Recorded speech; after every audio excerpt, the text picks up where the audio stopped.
Antes de começar, vamos ao Senhor em oração. Curve a sua fronte, feche os seus olhos.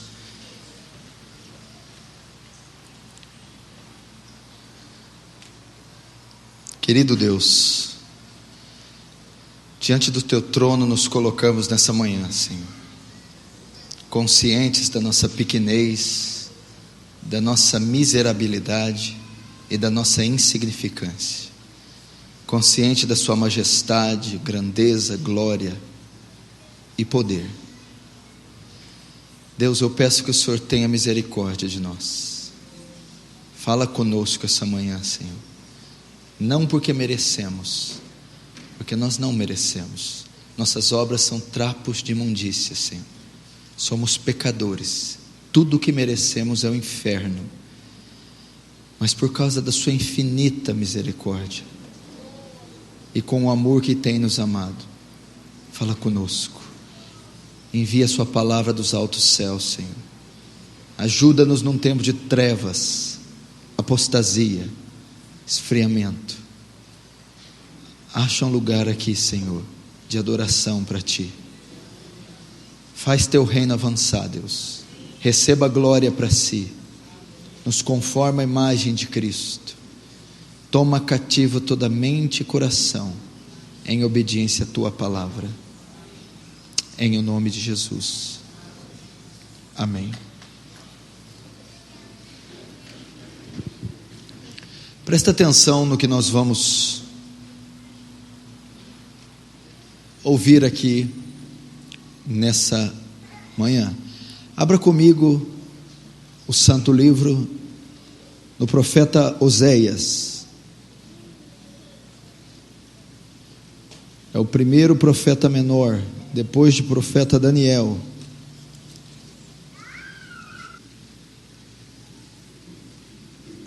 Oséias capítulo 4.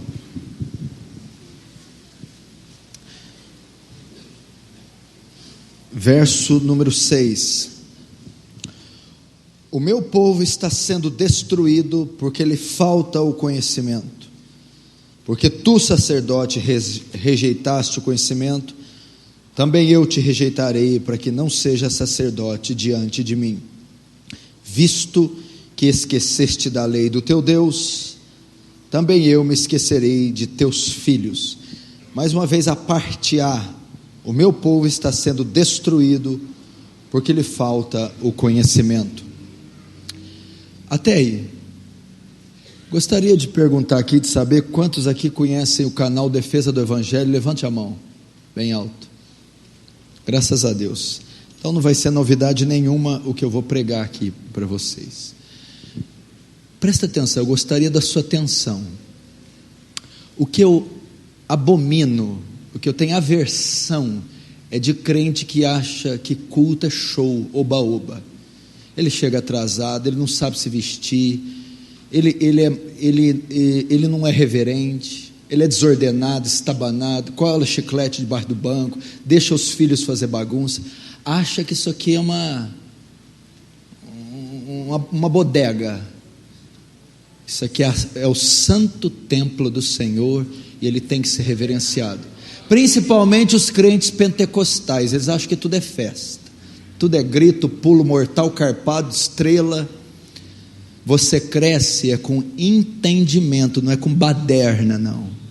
A fé vem pelo ouvir, e ouvir não é o ato de ouvir, não é escutar, é assimilar, compreender, acatar, processar, absorver. A doutrina não é uma palavra de efeito. É porque Deus foi bateu gol, aí todo mundo grita. Não, meu filho, é doutrina. É um ensinamento que tem introdução, corpo e conclusão. É isso que faz uma igreja poderosa. Doutrina, ensino. E eu gostaria que vocês levassem a sério o que vai ser pregado, porque tem crente que está falando: está todo mundo para o inferno, glória a Deus. Não tem motivo nenhum para Deus ser glorificado com gente indo para o inferno. Sabe, umas coisas que está na hora de a gente mudar, você não acha? Amadurecer, crescer, ser crente sensato, coeso, crente que paga a conta em dia, que trata bem a esposa, que é o melhor funcionário, que se veste bem, que é o melhor aluno, gente que tem ética, bom senso, coerência, prudência, sensatez, perspicácia. Crente hoje é motivo de quê? Crente hoje é motivo de vergonha, escândalo, chacota, porque eles não associam a fé à vida cotidiana. Eu sou cheio do Espírito em casa, na hora de pagar a conta não, o Espírito vai embora. Eu sou cheio do Espírito Santo na igreja, eu profetizo, eu rolo, eu curo enfermo, mas espanca a mulher em casa. Querido do céu, ser cheio do Espírito Santo é tirar nota, as melhores notas. Ser cheio do Espírito Santo é ter o melhor índice de produção na sua empresa. Ser cheio do Espírito Santo é se vestir com decência. Ser cheio do Espírito Santo é ter educação, comportamento, competência, coerência. Isso para mim é ser cheio do Espírito Santo. Porque ser cheio do Espírito Santo é ser cheio de Deus. Porque o Espírito Santo é Deus. Ser cheio do Espírito Santo, Deus é o que? Justo. É ser cheio de justiça. Deus é o que? Santo. É ser cheio de santidade. Deus é amor. É ser cheio de amor. Isso é ser cheio do Espírito Santo. Então, ouve a palavra de Deus com temor e tremor. Porque tem pessoas aqui suficientes para mudar essa cidade. Deus precisou de 120 num cenáculo, virar o mundo de pernas para o ar, e está até hoje com os efeitos de Atos 2, do Pentecostes. 120 pessoas, homens e mulheres. Eu quero falar aqui essa manhã sobre a ignorância da igreja. Oséias está falando algo muito forte aqui, muito tremendo. Ele está dizendo que Deus, através dele, está dizendo o que pode destruir a igreja, o que pode destruir o povo de Deus, é a ignorância, a falta de conhecimento. O meu povo se perde, diz o texto, o meu povo é destruído, o meu povo perece, algumas traduções, por falta de conhecimento. Por que a igreja sofre? Por que a igreja é vencida por Satanás? Por que o pecado tem vantagem sobre a igreja? Por falta de conhecimento. Nós estamos vivendo hoje a época do maior número de contingente da igreja. Nós temos quase 50 milhões de evangélicos no Brasil. Isso é um recorde. Nunca tivemos um número tão alto assim no Brasil. Mas engraçado que a nação nunca foi tão corrupta como ela é agora. Logo eu vou entender que esse crescimento evangélico não é saudável, não é cristão. Porque os avivamentos, eles dizem estarmos passando um avivamento.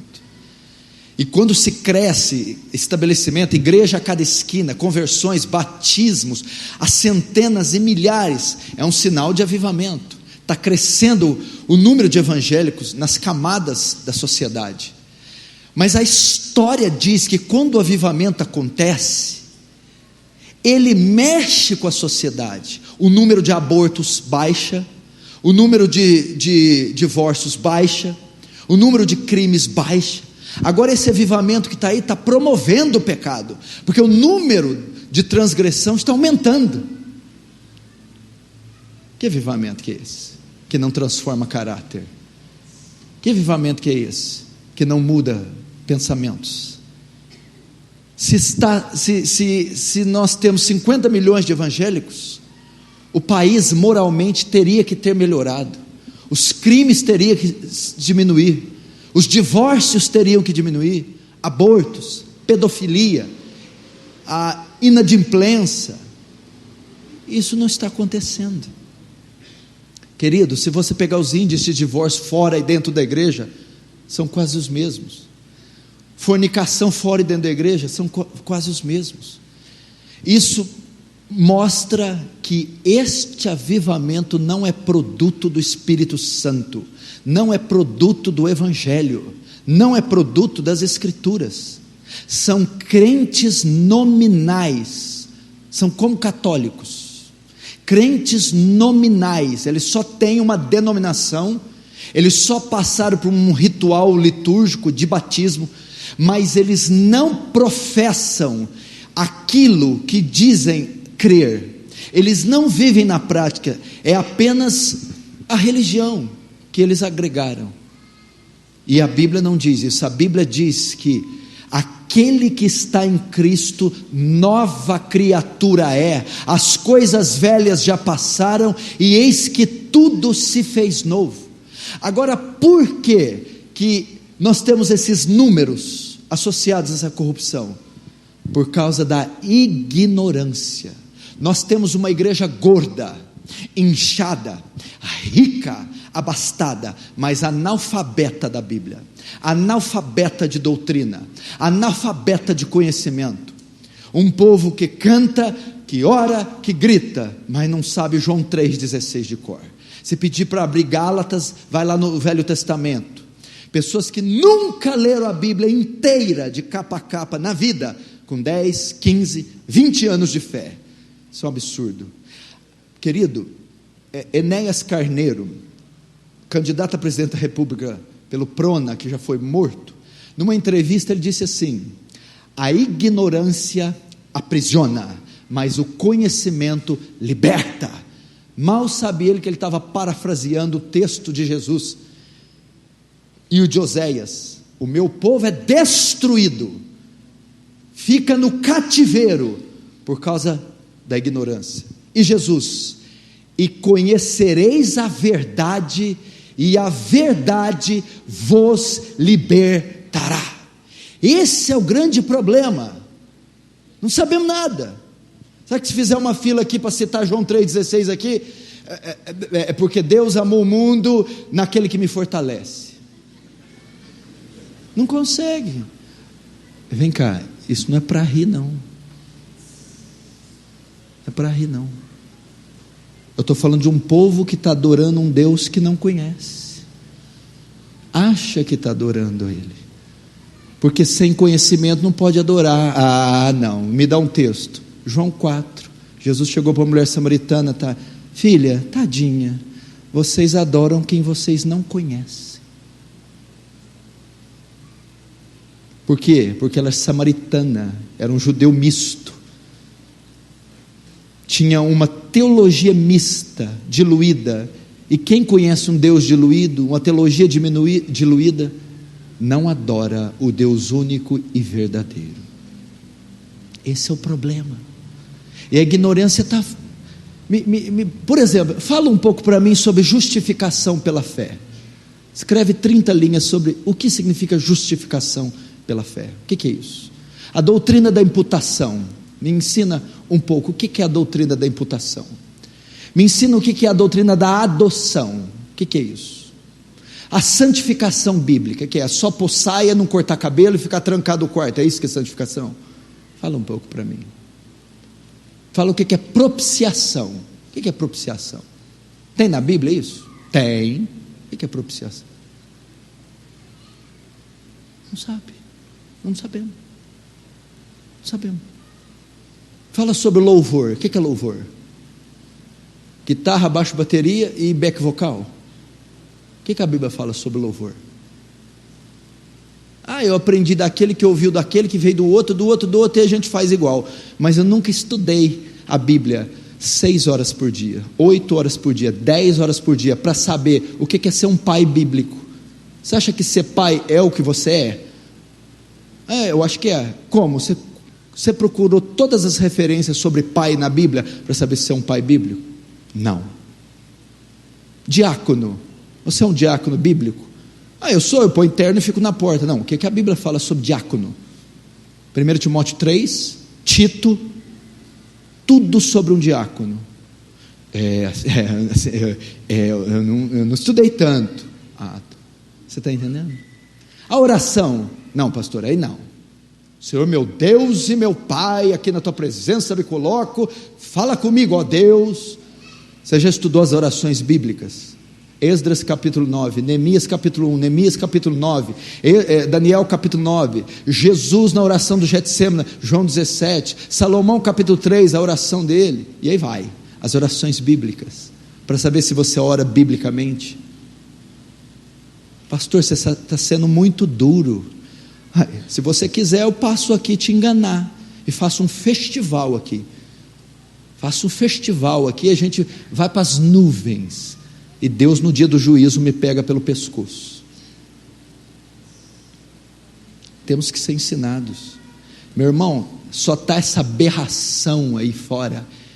Eu conheço o evangelho da época, escuta, que quando o crente passava na rua, os ímpios tinham medo.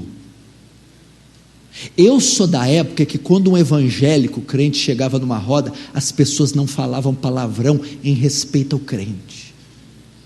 Eu sou de uma época que ele era chincalhado, zombado, ele era perseguido, mas não é porque era safado, sem vergonha, picareta igual hoje, não, é porque era santo, radical. Eu sou de uma época que crente era respeitado por sua piedade, por sua santidade, por sua lisura. Não é essa palhaçada que está aí fora, não. Crente hoje é motivo de quê? De escândalo. Qual a última vez que você viu na mídia um líder mormon pegue adultério? Testemunho de Jeová, espírita, não são eles que são os demoniados, que são as seitas? Agora, qual o último minuto que você viu um evangelho? Todo dia. Escândalo, lavagem de dinheiro, narcotráfico. Por quê? Porque o ímpio acha que ser crente é essa palhaçada aí, que ser crente é essa orgia, esse escândalo aí. E por que está essa descaracterização? Presta atenção, isso que você vê aí fora, isso não é igreja, isso é comunidade de bodes lideradas por lobo, isso não é igreja, isso é circo, é Satanás que se manifesta nesses currais.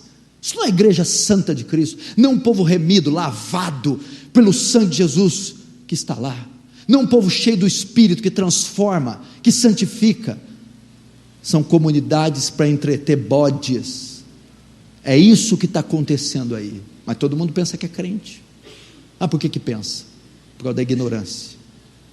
É fácil abrir igreja. Você quer ver eu abrir e encher aqui? Eu alugo um salão enorme, ponho as placas, faço propaganda, cura milagre, etc. E roda e planta bananeira, vai lotar de gente. Vem interesseiro, vem doente, vem curioso, vem o que for, mas vai vir e vai ficar lotada. E eu, se eu tiver um pouco de persuasão, eu arranco o dinheiro da metade. Está aí a igreja do Deus vivo. Conversa! Isso não é a igreja de Cristo. O meu povo está sendo destruído porque ele é facilmente enganado por Satanás, pelos falsos profetas, por causa da sua ignorância.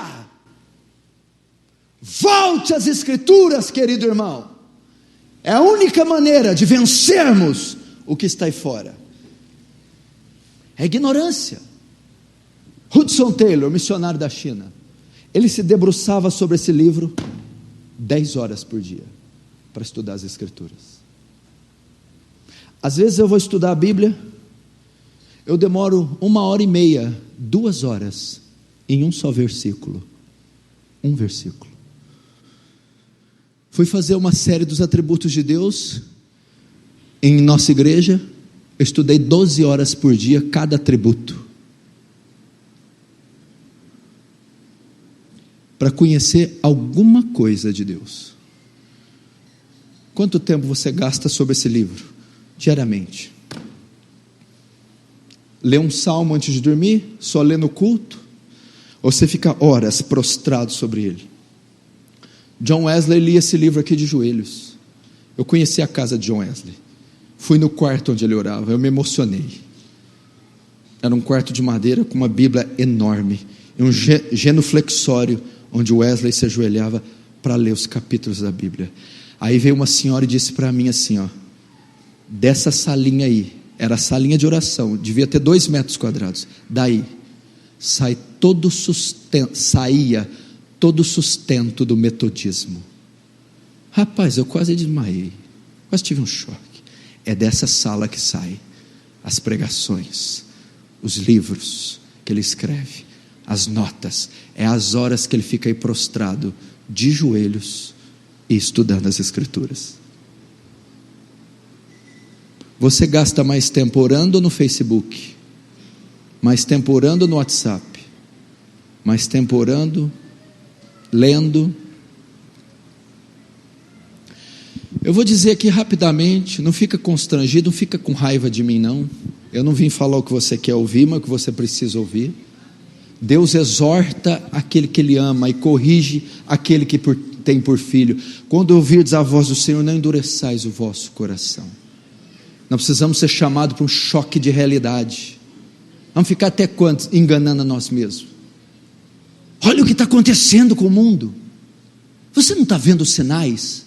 Você não está vendo o governo que está fazendo com a nação? Você não está vendo a crise política, econômica em todo o mundo, na Europa, nos Estados Unidos? Você não está vendo o clima, a natureza, a terra oscilando como bêbado, os abalos sísmicos? Você não está vendo a parte religiosa toda corrompida? São sinais que apontam para a volta de Jesus. Jesus está voltando.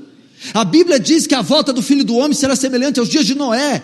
Comiam, bebiam, compravam e vendiam, casavam-se, davam-se casamento. Uma indiferença ia tomar o povo de Deus, e o povo de Deus não ia se aperceber da volta iminente de Cristo. Todos os sinais estão apontando para a volta, e as pessoas estão aí.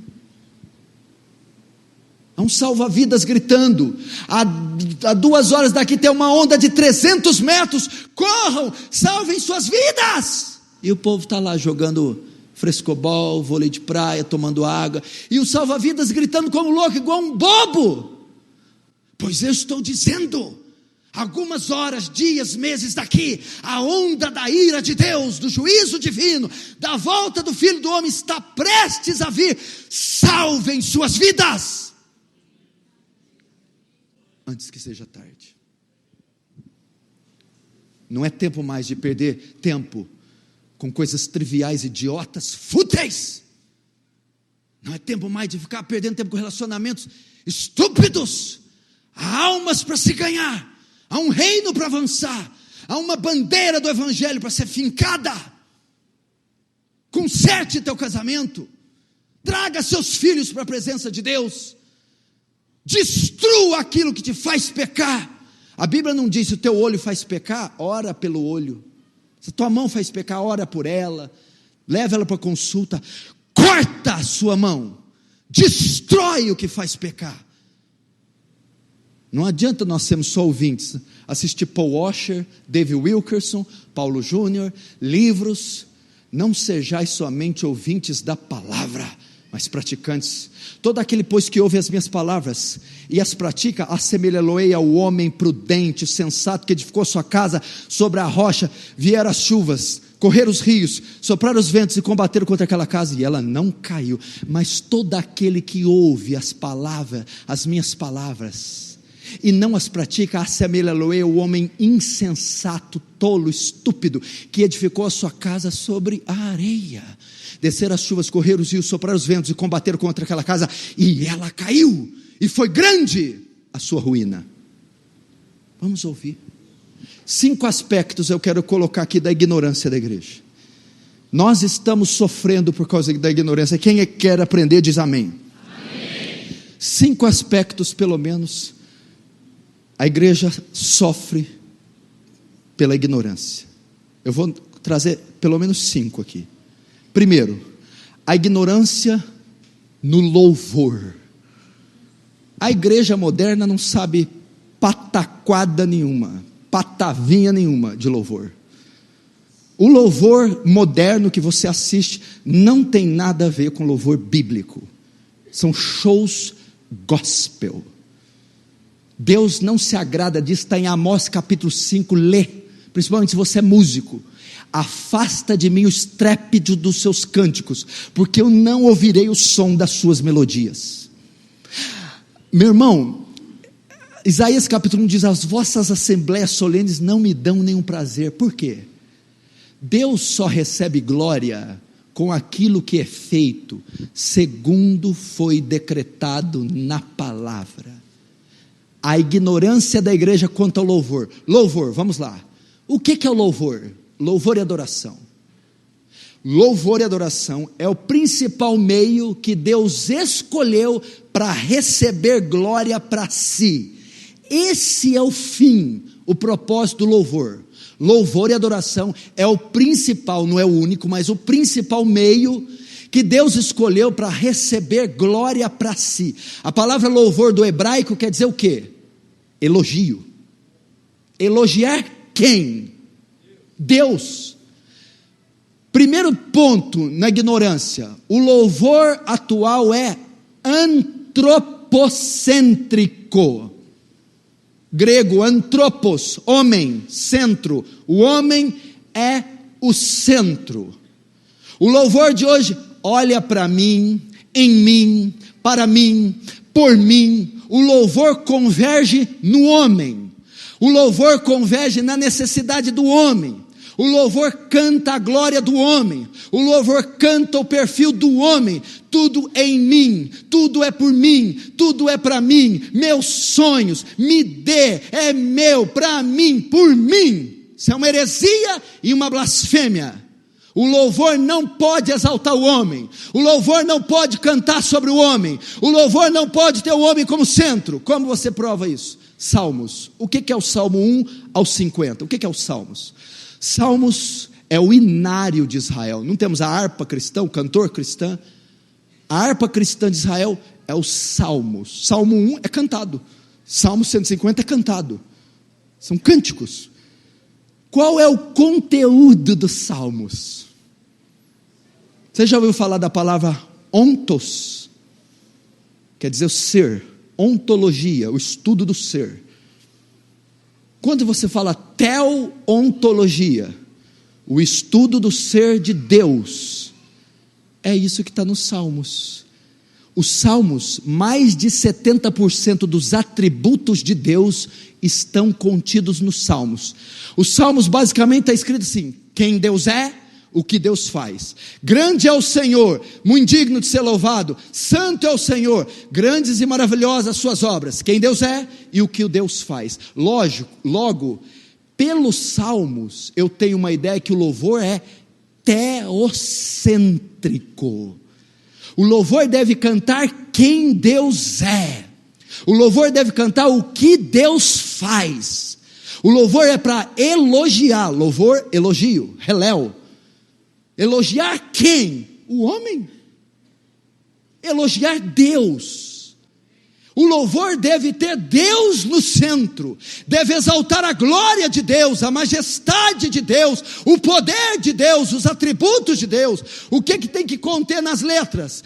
Os atributos de Deus, a santidade de Deus, a justiça de Deus, a onipotência de Deus, a misericórdia de Deus, as obras de Deus. Que obras? A criação, a redenção. Que obras? Não tem obra mais magnífica do que cantar a obra que ele realizou na cruz do Calvário através do seu Filho. Aí aponta para outra coisa. O louvor também deve ser cristocêntrico, porque o livro de Salmos mostra quem Deus é. Então eu canto os atributos de Deus. Mas o livro dos Salmos também diz as obras de Deus. E a maior obra de Deus é enviar teu Filho. Eu tenho que cantar a cruz, eu tenho que cantar o Evangelho, eu tenho que cantar a redenção, eu tenho que cantar a propiciação, a expiação, eu tenho que cantar a obra de Cristo. O louvor é teocêntrico e o louvor é cristocêntrico. Logo, se eu devo cantar a obra de Jesus, eu devo cantar o Evangelho. Eu devo anunciar a boa nova no Evangelho. Por que eu devo anunciar a boa nova no Evangelho, do Evangelho no louvor? Porque o louvor é um meio de comunicar doutrina. Eu vou chegar lá. Então o louvor tem que ser cristocêntrico, teocêntrico. Por quê? Porque os salmos são teocêntricos. Você está vendo que não tem nada para ver? Restitui. Eu quero de volta o que é meu. O que é seu, meu amigo? Que restitui? Que conversa fiada é essa? Olha para mim, que conversa que é essa? Isso não é bíblico. Pega um hinozinho qualquer da harpa, qualquer um aí, ó. Qualquer um aí, ó. Ó, quão cego andei e perdido, vaguei longe, longe do meu Salvador, mas do céu ele desceu e o seu sangue verteu para salvar um tão pobre pecador. Teologia, doutrina, bibliosidade, está tudo aí. Eu cantei 2 frases que tem mais teor bíblico do que o louvor moderno inteiro. Agora cadê a harpa? Está desprezada, jogada, empoeirada. Rude cruz se erigiu, nela um dia se viu. Bendito seja o Cordeiro que na cruz por nós padeceu. Bendito seja, canta. Bendito seja o Cordeiro que na cruz por nós padeceu. Amém? Cantou o quê? Cantou louvor cristocêntrico. Agora vem cá para mim, vem cá. Tem sabor de mel? Você está de brincadeira comigo, né? Primeiro, louvor cristocêntrico, teocêntrico. Segundo, cristocêntrico. Terceiro, qual deve ser o teor da letra? Salmo 119, verso 54. Seja os seus decretos o tema dos meus cânticos. Seja a escritura, a tua lei, seja a tua palavra o tema dos meus cânticos. O que o salmista está dizendo? O que eu devo cantar? Cante as escrituras, cante a palavra, cante a Bíblia. Um dia eu fui ministrar e um jovem compositor disse: pastor, eu compus umas músicas, quero saber se está certo. O que foi? Eu sonhei e escrevi uma letra. Não é bíblico. Não, mas estava no meu coração. Não, a Bíblia não fala que tem que vir do seu coração. Seu coração é enganoso, é corrupto. Tem que vir da palavra. O que tem que rechear o louvor? As escrituras. Por exemplo, nós tiramos um hino lá, Romanos 5, verso 1, 2 e 3. Justificados, pois pela fé, nós temos paz para com Deus, por meio de nosso Senhor Jesus Cristo. Nós estamos cantando literalmente com ponto e vírgula as escrituras. Hebreus 4, 14. Portanto, tendo um grande sumo sacerdote, Jesus, o Filho de Deus, retenhamos nossa confissão. Hebreus 4 sendo cantado, Salmo 118, Romanos 38, 35, quem nos separará do amor de Cristo? Será tribulação, angústia, Cante as escrituras. Que negócio é esse de ficar colocando sonho em letra? Eu cantei o que eu sonhei, algo do meu coração. Não foi isso. Está aqui, meu irmão, decretado como deve ser o louvor. As escrituras. O que mais? Cante doutrina. Colossenses 3,16. A palavra de Deus habite ricamente, abundante em vós, falando uns aos outros com salmos, hínicos, cânticos espirituais. Escuta o que eu vou falar, ministros de louvor, músicos e pastores. Por que Paulo ensinou isso para a igreja de Colosso? A igreja de Colosso estava sendo atacada por uma seita do primeiro século chamado gnosticismo, do verbo gnosco, conhecer, gnosis, conhecimento. Era uma seita que tinha um conhecimento elevado acima das escrituras, que negava, por exemplo, a encarnação de Jesus. Paulo deu uma ideia para Colosso. Sabe como é que vocês vão combater o gnosticismo? Como? Ensine doutrina através do louvor. Cante doutrina, ensine doutrina, justificação pela fé no louvor, santificação no louvor, o evangelho no louvor, oração no louvor, expiação no louvor. Ensina doutrina. Por que Paulo disse isso? Porque ele sabe que a música tem um poder de influenciar como nunca. Eu vou te dizer 2 episódios aqui. O Woodstock de 1969-70. Através da música eles criaram uma ideologia e iniciaram uma era: sexo, drogas e rock and roll. Não foi isso? Depois do Woodstock começou o quê? A era do contraceptivo, o remédio anticoncepcional, do preservativo e do sexo liberal entre os solteiros. A música perverteu uma geração. Ditadura militar, quem se lembra aqui? Geraldo Vandré, caminhando e cantando, seguindo a canção, somos todos iguais, braços dados ou não, caminhando e cantando. Essa música influenciou uma geração inteira, fez a geração sair às ruas, e a ditadura cedeu, e uma das grandes responsáveis foi essa canção de Geraldo Vandré. Por quê? Porque a música forma opinião, a música forma pensamento, a música tem facilidade de ensinar, a música tem poder de persuadir, de convencer. Nós deveríamos ensinar a igreja, convencer a igreja, persuadir a igreja, educar a igreja, doutrinar a igreja através do cântico, através do louvor. Agora o que o louvor hoje faz? Ele não só deixa de ensinar a doutrina, não faz isso, como faz o oposto, ensina a heresia. Tem sabor de mel, uma heresia. Esses cânticos neopentecostais são uma heresia. Você está vendo como estamos falhos no louvor? Outra coisa, para que serve isso aqui? Isso aqui, aquilo ali, isso aqui. Isso aqui não tem na Bíblia. No Novo Testamento não está isso aqui. Para que serve então? A banda foi criada de 90 anos para cá. A igreja ficou 1800 anos sem banda. Nós ficamos 1800 anos sem precisar, 1900 anos sem banda. Ela veio de 100 anos para cá. Guitarra, antes era capela, era coral. Imagina cantar Amazing Grace aqui com 500 vozes, que coisa linda. Último, o canto deve ser congregacional. Não existe cântico onde só o ministro ministra. Quem falou que Deus veio receber a adoração da banda? É a última coisa que Deus quer, é a adoração da banda. Deus veio receber a adoração da igreja, do corpo de Cristo, de mim e de você, de todo o corpo. Logo, o ritmo da música, a letra, tem que ser congregacional. O que é congregacional? Tem que ser algo que toda a congregação possa cantar. Então, primeira coisa, é um absurdo os instrumentos ficarem mais altos que a voz. Você acha que Deus vai ouvir teclado? Deus não quer saber do teclado. Ele não vem aqui ouvir teclado, Ele não vem ouvir violão, Ele não vem ouvir baixo, Ele não vem ouvir os backs. Ele desce para ouvir a igreja.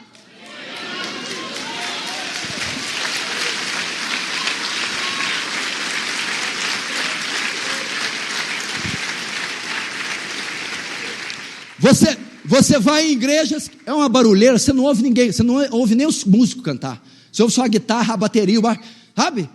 A cortada das senhoras, das idosas, querem louvar, elas não conseguem, elas saem daqui com um problema de cabeça, com enxaqueca. O canto é congregacional. O louvor, a música, os backs, o instrumento, nunca pode ser mais alto que o coral eclesiástico, toda a igreja. A letra e o ritmo nunca pode ser algo que a igreja não pode acompanhar. Eles começam a cantar, ninguém entende. É uma letra rápida, um ritmo rápido, é um funk gospel. Tadinha da senhora, ela não dá conta.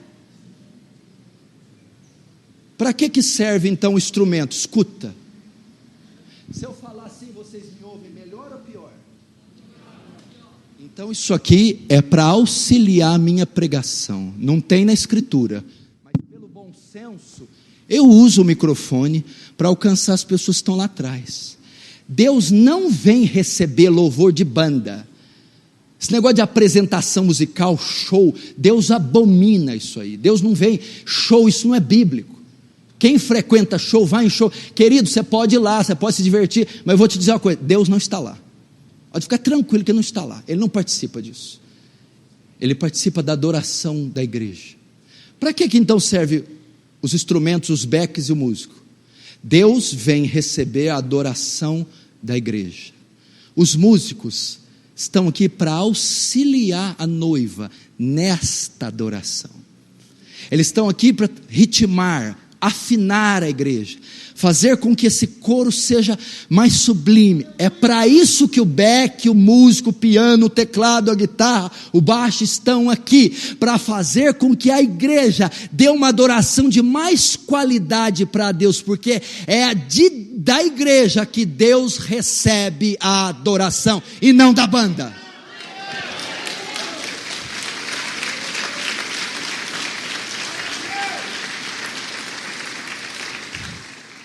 Primeiro, a ignorância quanto ao louvor. Show gospel não está com nada, meu irmão. Segundo, ignorância quanto aos atributos de Deus. A igreja moderna não conhece Deus. Sabe quem que a igreja moderna adora? Um Papai Noel gordo, aposentado da Previdência, fraco, covarde, que só sabe abençoar. Um Deus imediatista, materialista, que só serve para atender demanda de crente, que coloca ele na parede e exige bênção dele. Esse é o Deus. Um Deus que só sabe curar caroço, um Deus que só sabe dar casa e carro e abençoar. É esse o Deus da Bíblia. Esse é o Deus da igreja moderna. Esse não é o Deus das Escrituras. O meu povo se perde por falta de conhecimento. Primeiro, conhecimento no louvor. Segundo, conhecimento do ser de Deus, da pessoa de Deus.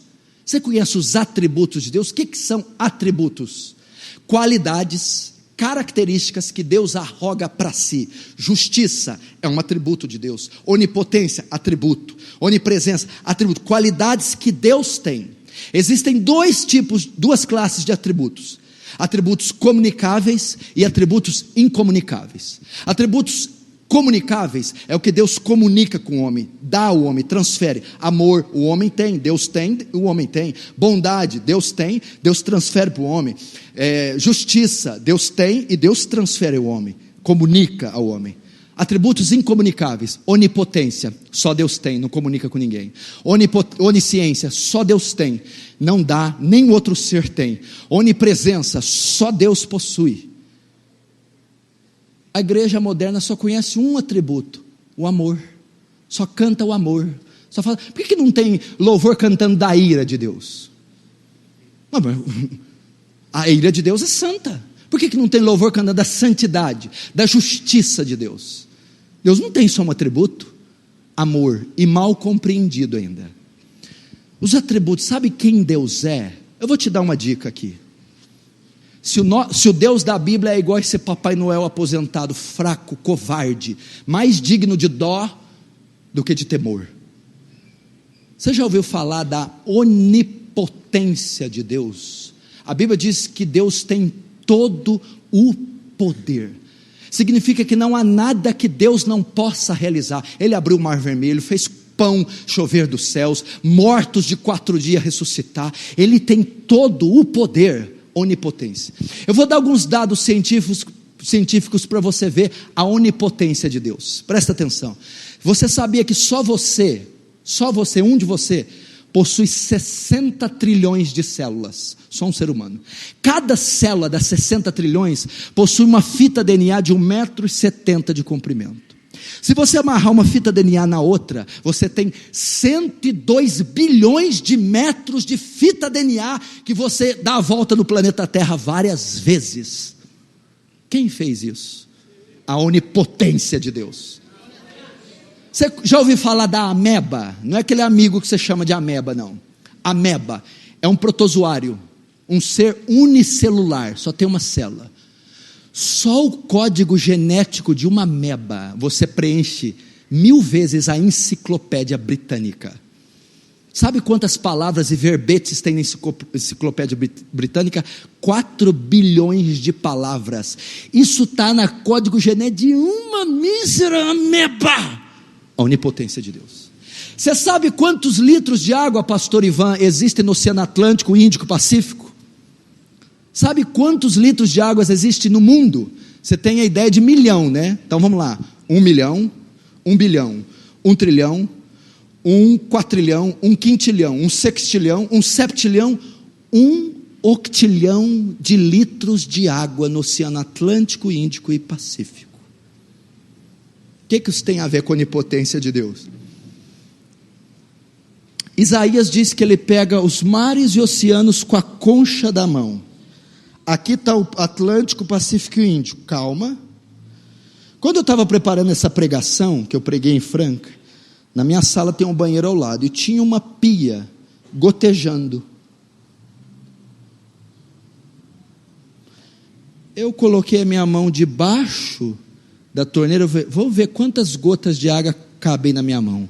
1, 2, 3, 37 gotas de água na minha mão. Significa que o Oceano Atlântico, Pacífico, Índico, 1 octilhão de litros de água, para Deus são como 37 gotas na conchinha da mão, que Ele dissipa com o sopro da tua boca. Esse é o onipotente Deus.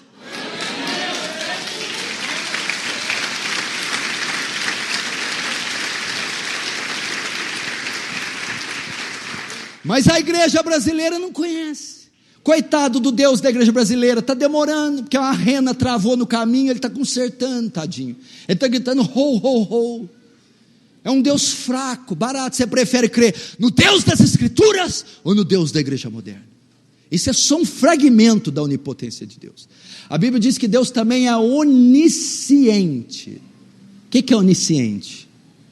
Tem toda a ciência, todo o poder. Vamos lá, você sabia que a Lua está a uma distância da Terra de 83 mil quilômetros? Se a distância da Lua fosse o dobro que é da Terra, haveria 3 marés por dia que cobririam toda a Terra, 3 vezes ao dia, matando toda a vida animal e vegetal. Quem calculou a distância exata da Terra até a Lua, de maneira que haja gravidade e as marés sejam contidas? A onisciência de Deus. Big Bang, coisa nenhuma. Charles Darwin, coisa nenhuma. Teoria da evolução, coisa nenhuma. Foi a sapiência, a ciência, o conhecimento simétrico de Deus que pôs a Lua lá. Você sabia que a Terra faz um movimento de rotação e translação? O movimento de rotação é o que ela faz em volta, é o movimento que ela faz em volta do próprio eixo. O movimento de translação é o movimento que ela faz ao redor do Sol. Se o movimento de translação fosse diminuído em 1/10, os dias seriam 24 vezes maiores. E se fosse aumentado 1/10, eles seriam diminuídos 10 vezes. A terra ia sofrer com um calor tão intenso que não poderia haver vida animal nem vegetal, seriam mortas por calor. Quem calculou a velocidade exata da translação e da rotação? A onisciência de Deus. Espera aí que tem mais. Quantos habitantes há no planeta Terra, mais ou menos? 7 bilhões, mais ou menos, de homens. 7 bilhões de homens. Você sabia que Deus sabe o que cada ser humano dos 7 bilhões pensa ao mesmo tempo? 7 bilhões de pessoas neste exato momento estão acordadas pensando. Deus conhece o pensamento de cada uma. Mas espera aí, não é só isso não. Aí está muito fraca essa onisciência de Deus. Para ser Deus, a onisciência tem que ser maior. Cada ser humano tem a condição de processar 30 mil pensamentos por dia. Multiplica 30 mil vezes 7 bilhões. Dá 2 quatrilhões e 100 trilhões de pensamentos por pessoa em um único dia. Deus consegue saber cada um dos 2 quatrilhões e 100 trilhões de pensamentos que ocorrem simultaneamente no mundo no mesmo dia. Como pode ser isso? A onisciência de Deus. Não, mas não acabou não. Não é possível.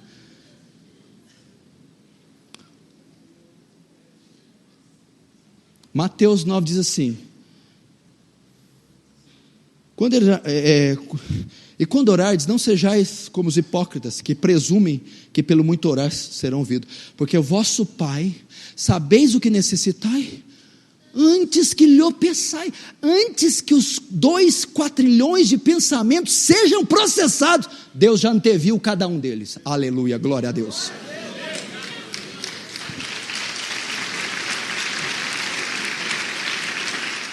Isso é a onisciência de Deus.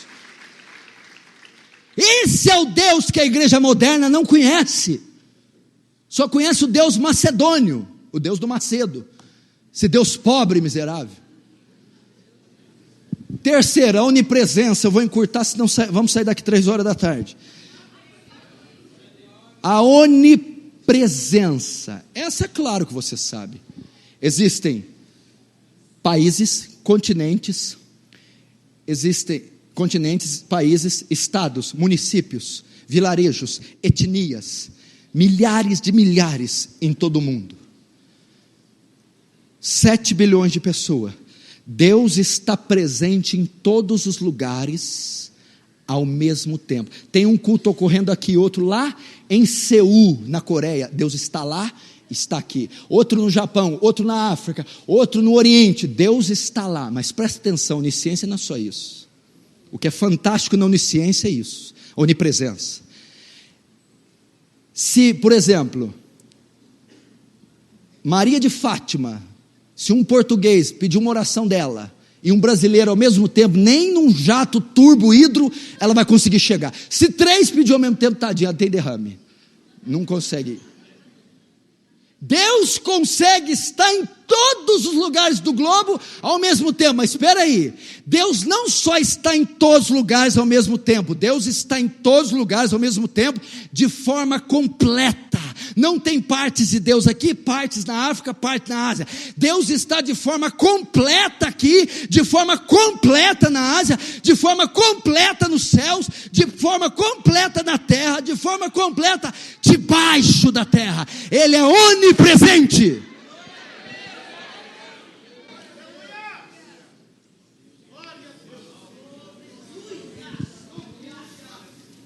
Esse é o Deus.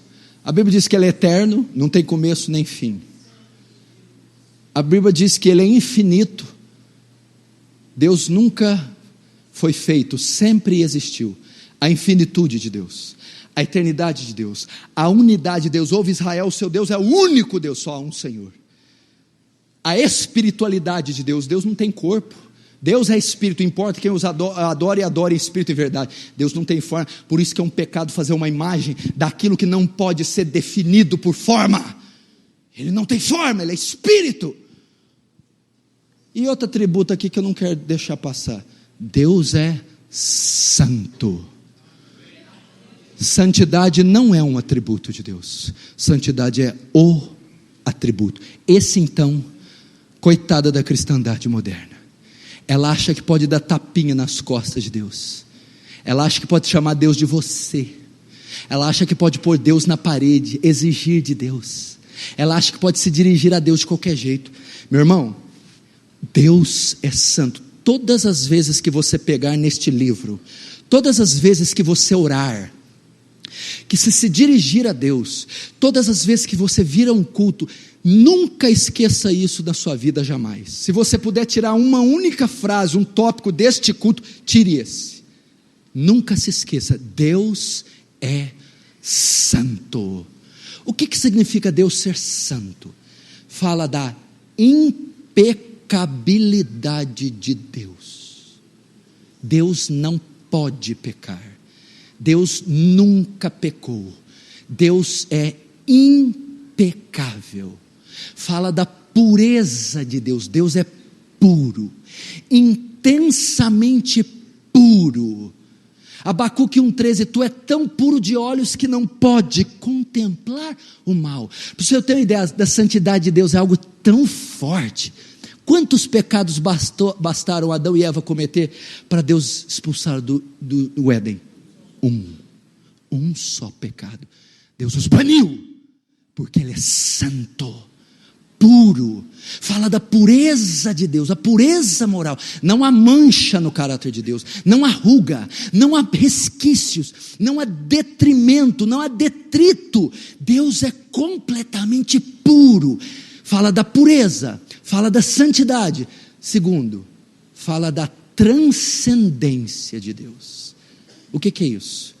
Transcender quer dizer voar alto, do latim transcendere, estar acima. Significa que Deus é maior e melhor que nós. Não é só de maneira quantitativa maior que nós, mas de maneira qualitativa. Significa que não existe nada que se compara com Deus.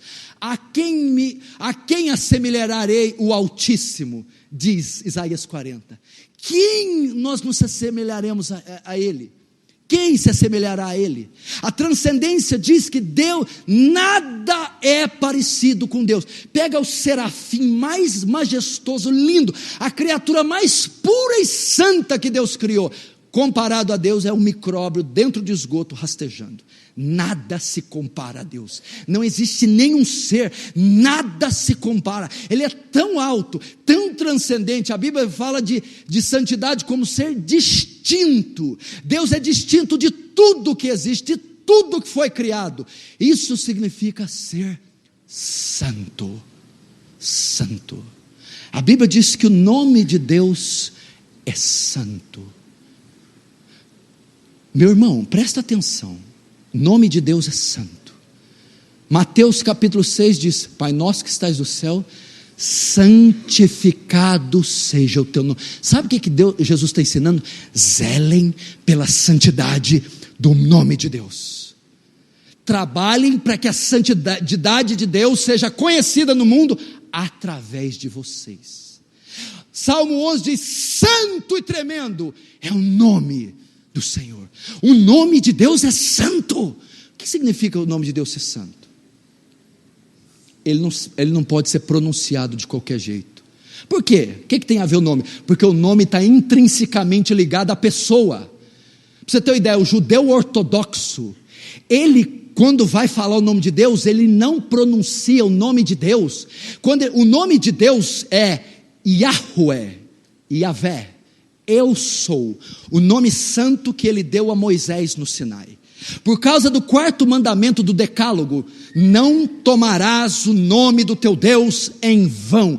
O judeu, com medo de quebrar esse capítulo, de profanar o nome de Deus, ele não fala Yahvé. Quando ele vai dizer Deus, ele usa o termo Adonai.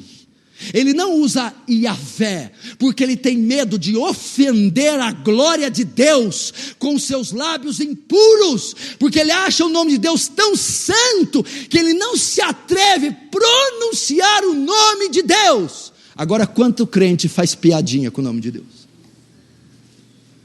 Quanto crente toma o nome de Deus em vão na roda dos escarnecedores?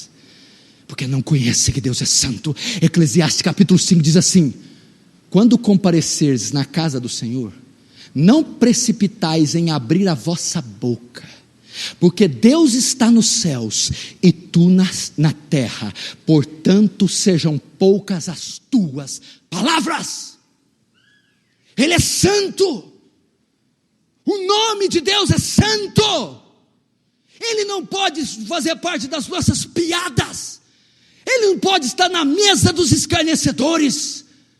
Teve um maldito que lançou uma música um tempo atrás: quando Deus me desenhou, Ele estava namorando. Profano, blasfemo. Mas é verdade que os cantores gospel estão fazendo a mesma coisa, associando o nome santo de Deus a esse lixo gospel. Cuidado para pronunciar o nome de Deus. Não tome o nome de Deus em vão. Santificado seja o nome do Senhor, porque o nome de Deus é santo. Meu irmão, só de eu falar desse atributo aqui, eu tremo as minhas pernas. Eu já estou tremendo, porque eu sei que eu entrei em terreno perigoso. Por que terreno perigoso? Ministros de louvor, pastores, quem ministra sobre o púlpito? Nadab e Abiú, Levítico 10, foram brincar com a santidade de Deus. Sabe o que fizeram? Subiram para oferecer fogo estranho, incenso estranho. O historiador Flávio Joséfo diz que eles estavam bêbados. A Bíblia diz que quando eles subiram e queimaram incenso no altar, fogo estranho, Deus os fulminou, Deus os matou. Por quê? Porque Deus é santo. Ele vai dizer para Arão: Arão, sereis santificado através daqueles que se achegarem a mim. Eu não me atrevo àqueles que ministram zombar da minha santidade. Quando você subir aqui para cantar, contar um testemunho e pregar, seja o que for, cuidado, você está ministrando a um Deus santo. Se Deus fosse aplicar essa atitude hoje, não tinha um ministro vivo, matava tudo. Ia sobrar uma meia dúzia escassa. Deus é santo. Você já viu Isaías capítulo 6? Escute: no ano que morreu o rei Uzias, eu vi o Senhor sentado no alto e sublime trono. O que ele vê lá? Ele vê umas criaturas meio estranhas. Escute, ele vê serafins que tinham 6 asas, com 2 asas cobriam o rosto, com 2 cobriam os pés, e com 2 voavam e cantavam de dia e de noite: santo, santo, santo é o Senhor, toda a terra está cheia da sua glória. Presta atenção, você já percebeu, o que é mais notável nos serafins não é a forma deles, é a mensagem deles. Você viu o que eles cantam? Santo, santo, santo. Presta atenção, na língua hebraica, na língua portuguesa, quando você quer dar ênfase numa palavra escrita, você põe negrito, aspas, põe parênteses, escreve tudo maiúsculo, né? Quando você quer dar ênfase num escrito de um livro, uma frase, nós usamos isso para dar ênfase. Na língua hebraica não, quando quer dar ênfase numa passagem, se repete. Por isso que o Senhor diz: em verdade, verdade vos digo. Por isso que Salmo, Provérbios repete várias frases, para dar ênfase. O único atributo de Deus que é elevado ao 3º grau de repetição é santo. Você não encontra na Bíblia Deus é amor, amor, amor. Deus é bom, bom, bom. Deus é justo, justo, justo. Mas na Bíblia você encontra Deus é santo, santo, santo. 3 vezes santo, triplamente santo, 3 vezes puro, santo, intensamente santo.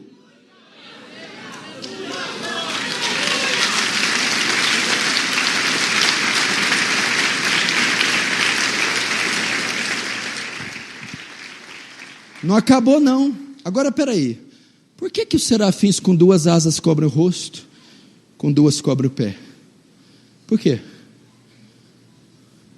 Eles fazem isso dado a distância que eles estão do trono. São seres que estão mais próximos da glória de Deus, do trono de Deus. Eles ministram ante a glória de Deus.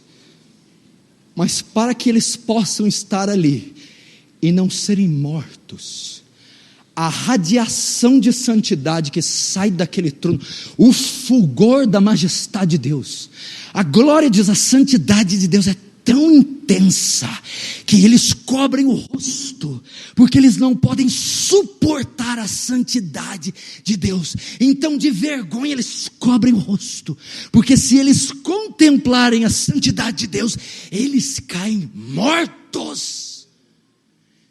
Deus permitiu essa visão de Isaías para mostrar a intensidade da santidade de Deus. E por que eles cobrem os pés? Porque o lugar que está entronizado, aquele trono, a terra, o lugar que aquele trono está estabelecido, é tão santo, que não pode sequer ser pisado. Deus é santo. Nunca mais ore a Deus de qualquer jeito, nunca mais mencione o nome dele, toque no seu santo livro de qualquer jeito, nunca mais dê tapinha nas costas, vá à roda dos escarnecedores, porque Deus é santo. Agora me diz, se a igreja moderna conhece esse Deus. Ainda faltaria falar da ira, da justiça, da soberania, da supremacia de Deus.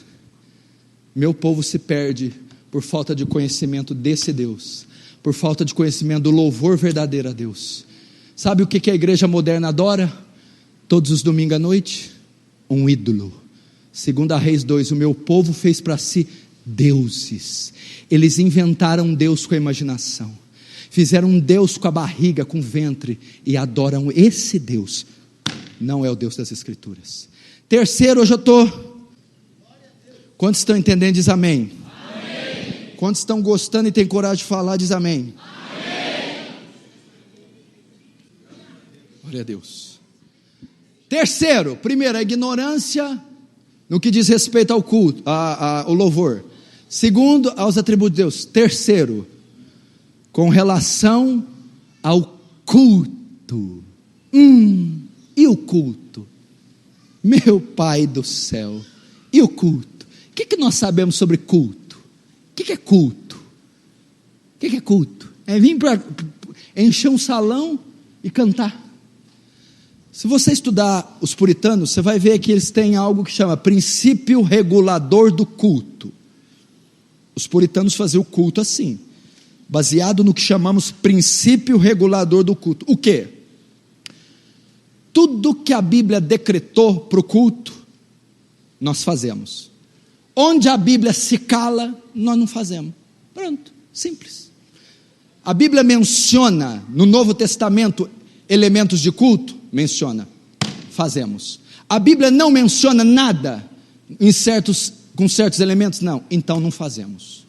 É só aquilo que Deus decretou na ordem do culto. Basicamente, o que é um culto puritano? Pregação das Escrituras,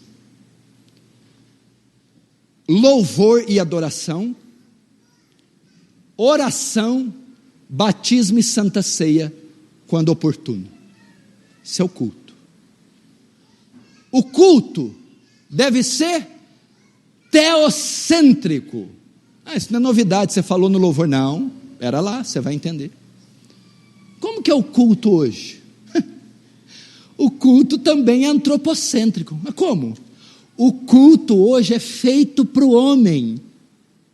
Os pastores ficam se descabelando a semana inteira tentando criar um sermão que agrade o homem, que edifique o homem, que alegre o homem.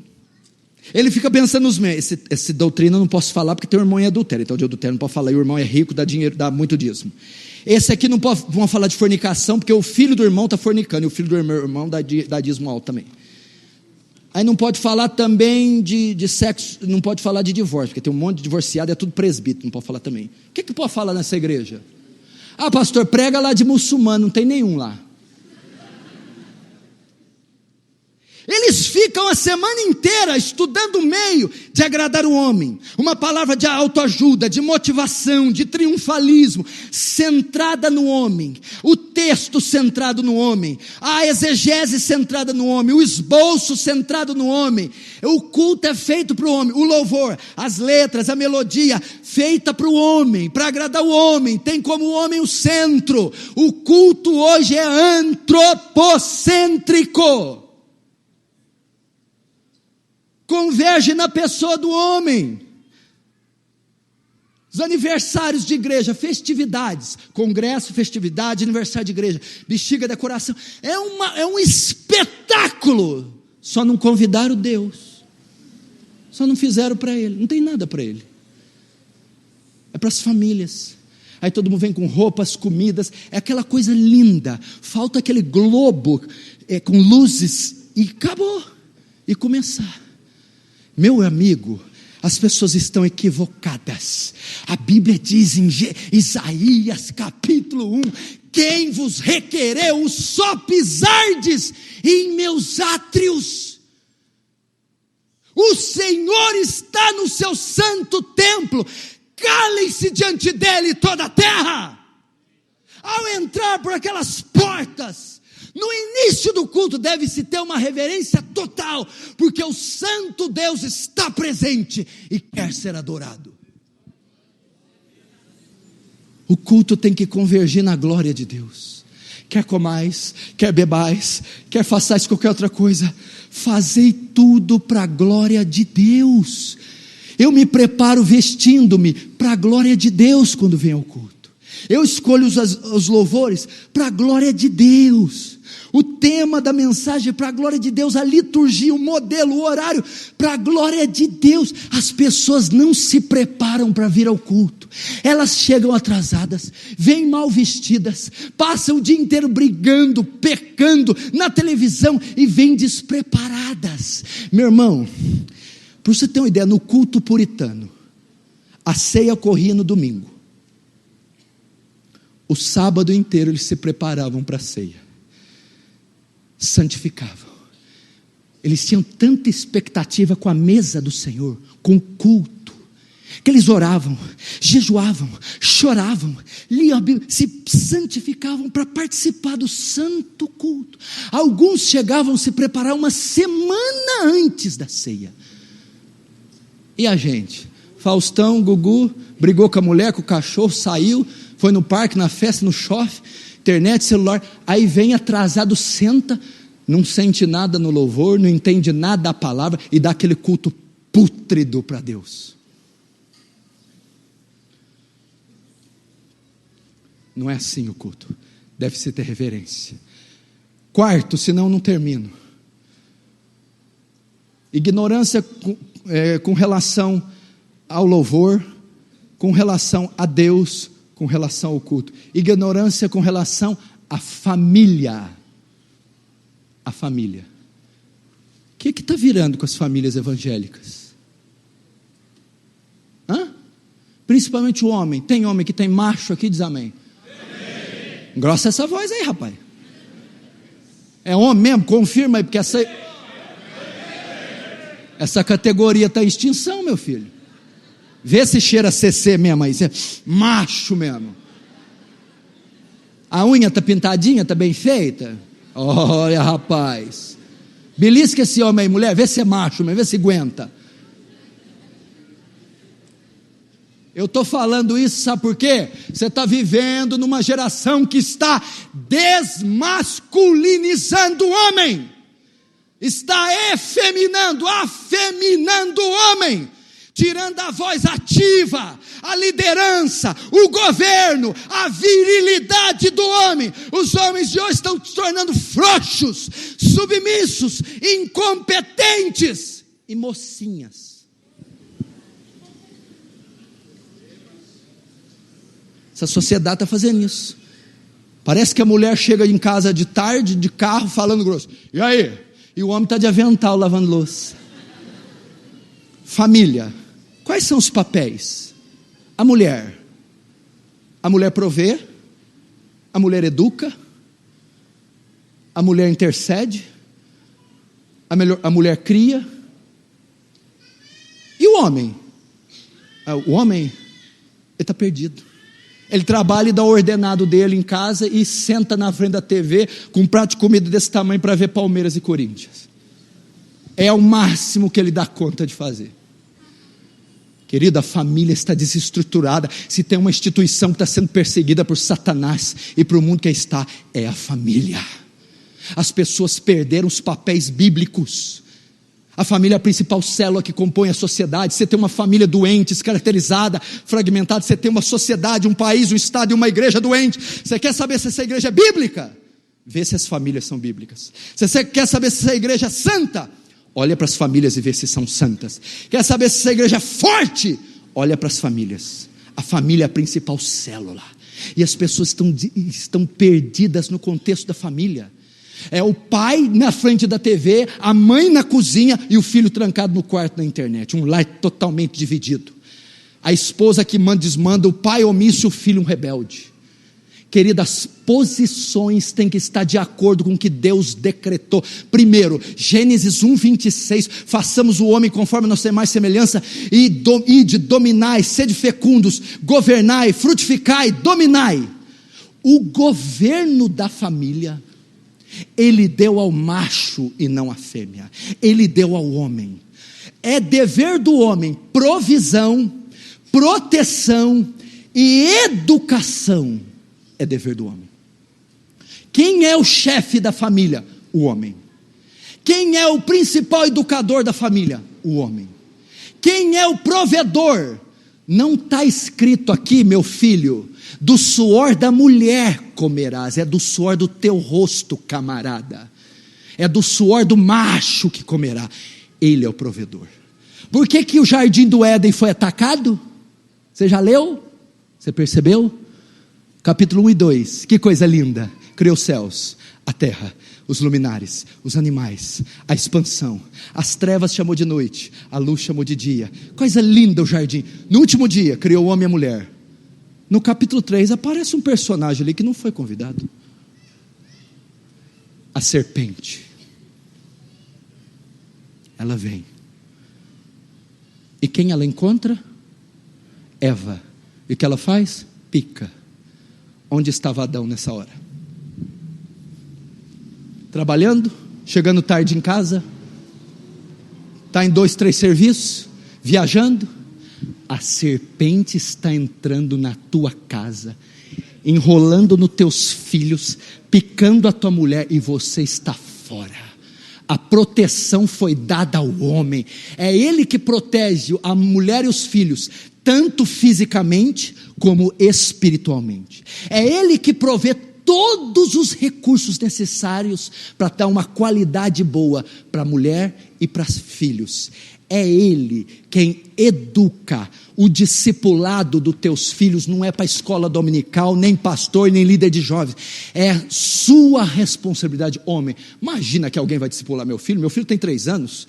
Com 1 ano e 7 meses aprendeu a decorar João 3,16. Eu ensino doutrina, eu ensino a escritura, eu ensino louvor. Ninguém vai doutrinar aquele que cabe a mim doutrinar. Sua responsabilidade. Quem discipula a tua mulher?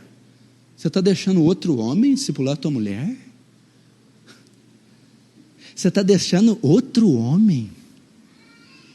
É ele que ora para a tua mulher? Ele impõe as mãos? Ele chama ela para o gabinete? Imagina que alguém vai discipular minha esposa, meu irmão. Efésios 5. Vós maridos amai vossas esposas, 5, 24 em diante, como Cristo amou e se entregou por ela, lavando-a pela lavagem da palavra, purificando-a, adornando. Ali fala que é Cristo quem lava, adorna a noiva, a formoseia e atavia. A Bíblia fala que ele faz isso pela palavra. Assim os maridos devem ensinar a palavra para as mulheres. Não é assim que fala em Timóteo? Se a mulher tem alguma dúvida, interrogue seu marido em casa. Não está falando interroga o pastor, o presbítero, o obreiro. É o marido. Está assim a tua casa? Quem que educa teus filhos? A babá, a avó, a tia, a creche? Vai formar gente descaracterizada e não vai receber a educação que você poderia dar. E a tua mulher? Tem que pagar a empregada, a casa está suja porque ela trabalha mais que você. Se vira, vai botar teu joelho no chão e pedir para Deus te dar recurso. Salvar-se-á dando à luz a filho. Mulher tem que cuidar da tua casa, da tua comida, dos teus filhos, da educação. Ela tem que ser a sábia que edifica o lar. Eu não estou dizendo nada quem estuda, quem tem talento, intelectualidade, mas o peso, o fardo da casa não é da mulher, é do homem. A minha esposa, formada em fisioterapia, e estava fazendo medicina, casou comigo, largou tudo. Olha que negoção que ela fez.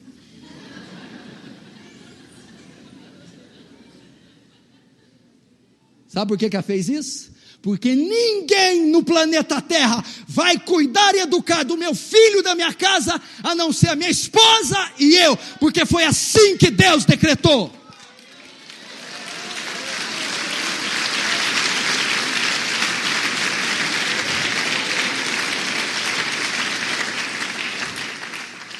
Dentro da família, o último. Agora para os moleques, para os meninos. Antigamente eles falavam que não podia falar moleque, né? Porque era relação ao deus Moloque. Coisa de Neo isso aí, irmão. Ainda está a ver. Meninos. Lá em Franca, agora semana passada, capotou um carro numa avenida dentro do bairro, não era em avenidinha curta, tráfego ali normal. Capotou um carro, matou 3 menores de 18 anos, 3 meninas, o motorista um jovem embriagado, 3 meninas no banco de trás mortas. Sabe por quê? Honra teu pai e a tua mãe, que é o primeiro mandamento com promessa, para que te vá bem e te prolongue os dias na terra. Quem te disse que você pode levantar a mão ou a voz para tua mãe? Rapaz, quem te disse que você manda alguma coisa na tua casa, menina? Se você é uma mulher de Deus, um jovem de Deus, a maior maneira de você honrar Deus na sua adolescência, juventude, é honrando o teu pai e a tua mãe. Eles são autoridades como o próprio Deus falando. Se eles disserem não, é não e ponto final. Sabe o que quer dizer lá em Efésios? Filhos, honram os vossos pais. Aprende isso aí, rapaz. Sabe o que quer dizer a palavra honrar? significa reverenciar. O que é reverenciar? É um reverendo, alguém que é digno de reverência. Se você chega para falar lá com a Dilma, com Barack Obama, ele é uma autoridade, você usa um português adequado, uma roupa adequada, se dirige de uma forma adequada, que você está diante de uma autoridade. Deus está dizendo, reverencia teu pai e tua mãe, você não pode falar com eles de qualquer jeito, não pode se dirigir a eles de qualquer jeito, eles são autoridades, eles são reverendos diante de você, reverencia-os. Você lembra antigamente dos pais antigos? Vamos lá. Domingo ou sábado, 3 horas da tarde, o pai estava na sala, na poltrona, com o jornal, aí ele pega no sono, dá até aquela roncadinha, aquele pai antigo, aí a molecada, a meninada chega da rua brincando, a hora que abre a rua, o quarto dele está lá, a sala, e ele está aqui, e o pai dormindo, ele não se atreve, porque lá está o patriarca, descansando, o chefe, o líder, eles não se atrevem a acordar, não se atreviam, isso chama reverência. Agora hoje, pai está com o jornal dormindo, me chega lá, passa em cima da poltrona, pisa na barriga e vai para o quarto. Mas se você está rindo, pai, é culpa tua, porque você que deixa, dá uma surra, uma sova de fio, para ver se faz isso. Fustiga a criança com a vara, pois fustigando ela, nem por isso morrerá, mas salvará sua alma do inferno. Reverencia seu pai e sua mãe. Último para nós encerrarmos, pelo amor de Deus. Nem você tem paciência, nem eu saliva. Quem ainda está gostando? Amém. Olha, eu vou falar, você é um homem de Deus, mulher de Deus, porque nesse banco aí, para aguentar esse tanto, só a misericórdia do Pai.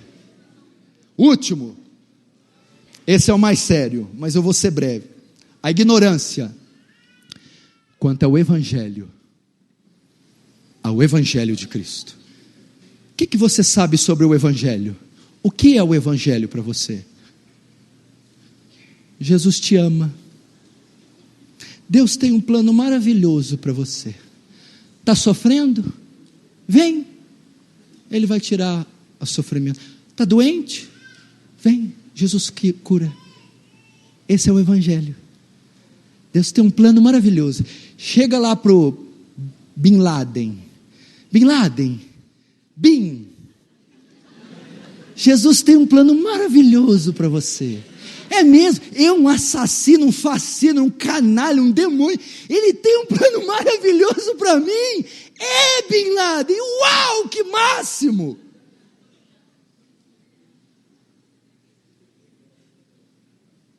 Bin Laden, Jesus me ama, Bin Laden, Ele adora o que eu faço, Bin Laden, nossa, eu não sabia, eu derrubo avião, estrangulo criancinha, estupro, e Ele me ama.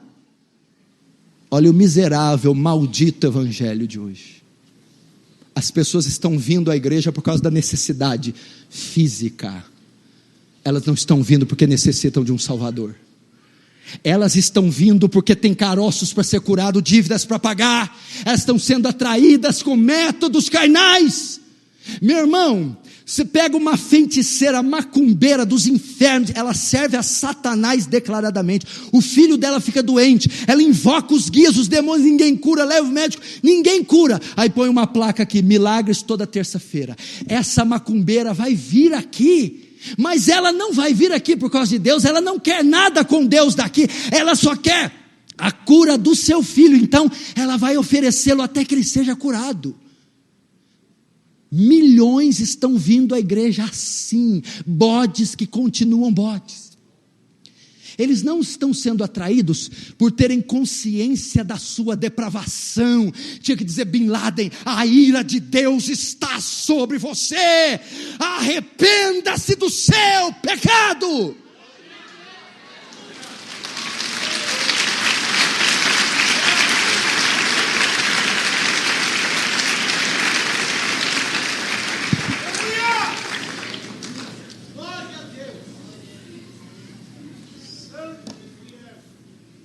O Evangelho.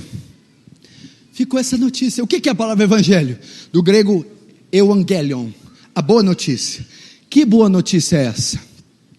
É a boa notícia que um Deus justo, santo, que se ira todos os dias, salva pecadores injustos, dignos do inferno, através da vinda, encarnação, morte do seu Filho na cruz. Naquela cruz, Deus assume os nossos pecados, a nossa culpa é lançada sobre Jesus. Deus envia a ira dele sobre Jesus, esmaga, mata o seu Filho, satisfaz as demandas da sua justiça.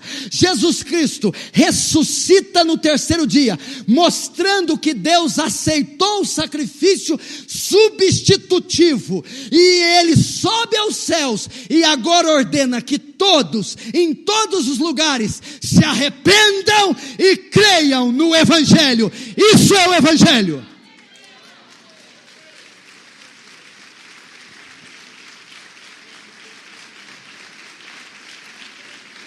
Isso é o Evangelho.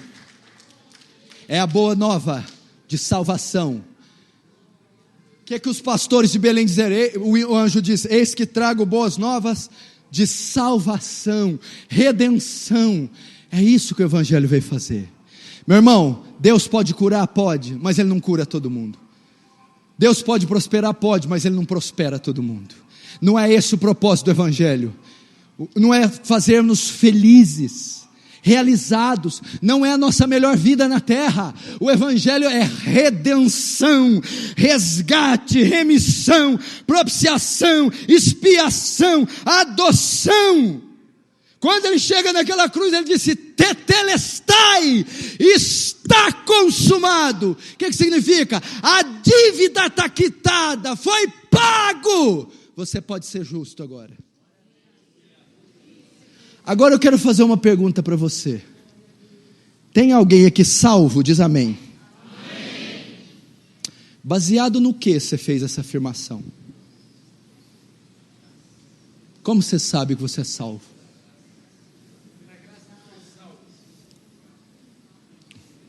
Isso aí é a maneira de ser salvo, mas a evidência não é a graça. O que é a evidência? A evidência, presta atenção. Eu não posso dizer, sou salvo. Por que você é salvo? Porque eu sou. Não. Qual que é a segurança bíblica que ensina? Há uma doutrina que ensina a segurança bíblica da salvação. Por que você sabe que é salvo? Porque eu batizei nas águas? Não. Porque eu falo em língua estranha e tenho dons? Piorou. Por que piorou? O senhor tem alguma coisa contra os dons? Não. Pai, profetizei em teu nome, Jesus. É. Pai, eu curei enfermos em teu nome. É mesmo? É.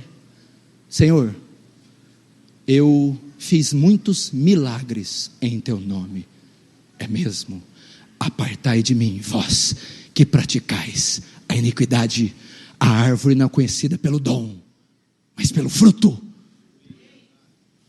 É minha carteirinha de membro aqui, 69 anos de ministério. Olha aqui. Não. São as almas que eu ganhei? Tem muito ganhador de alma que vai para o inferno. Não. Qual que é a evidência então, pastor? Só uma doutrina. Regeneração. Em verdade te digo que aquele que não nascer da água e do Espírito não pode entrar no reino dos céus. Regeneração. Necessário é nascer de novo. 2 Coríntios 5, 17 e 18. Aquele que está em Cristo, nova criatura é. As coisas velhas passaram, eis que tudo se fez novo. Só pode ir para o céu quem foi regenerado, quem nasceu de novo, quem é uma nova criatura. Batismo não faz isso, ceia não faz isso, dons miraculosos não faz isso, denominações não faz isso. Não há poder na terra que possa fazer isso, porque para criar a terra, ele criou a partir do ex nihilo, do nada ele cria o cosmos. Só para você ter uma ideia aqui, do que é o cosmos. Sabe quanto tem de diâmetro o universo? Nós sabemos que o universo não é infinito. Infinitude é um atributo que só Deus tem. O universo tem aproximadamente 90 bilhões de diâmetros de anos-luz. Significa que você pegar uma nave espacial, numa ponta do universo, e ela atravessar até a outra ponta, a velocidade da luz, 360 mil quilômetros por segundo, ela demorar 90 bilhões de anos para chegar na ponta.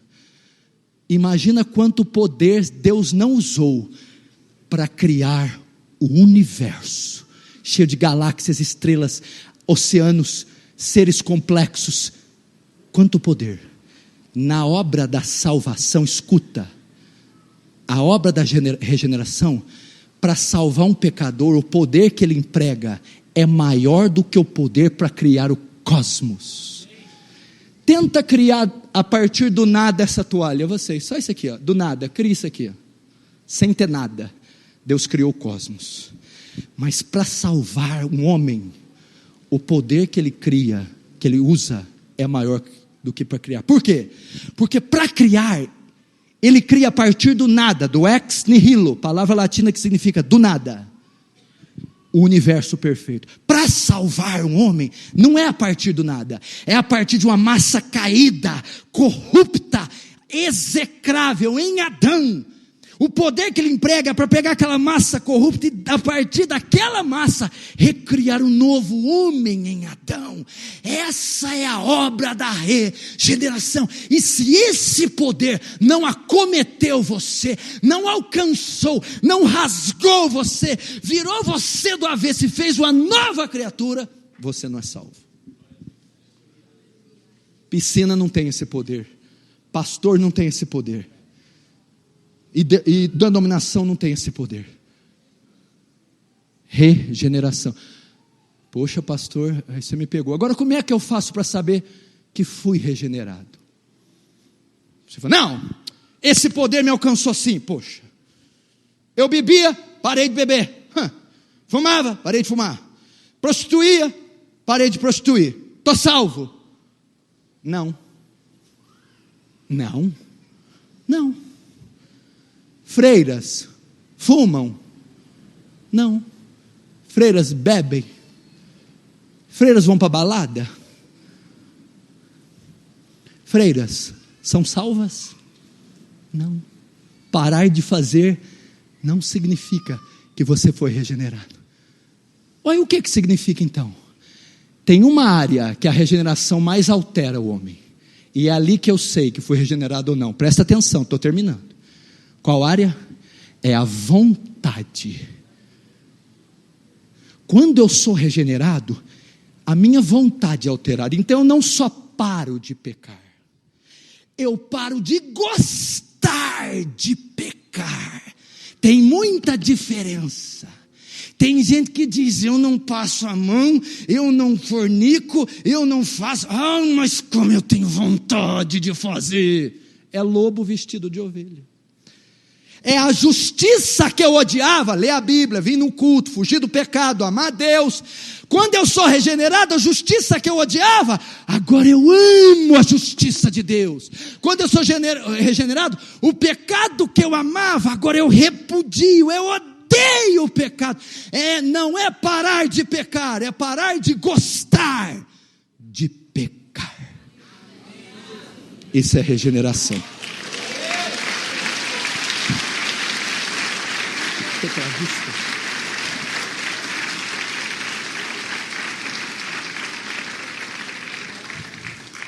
Quantos estão entendendo? Amém. Essa é a mensagem que eu tenho para você.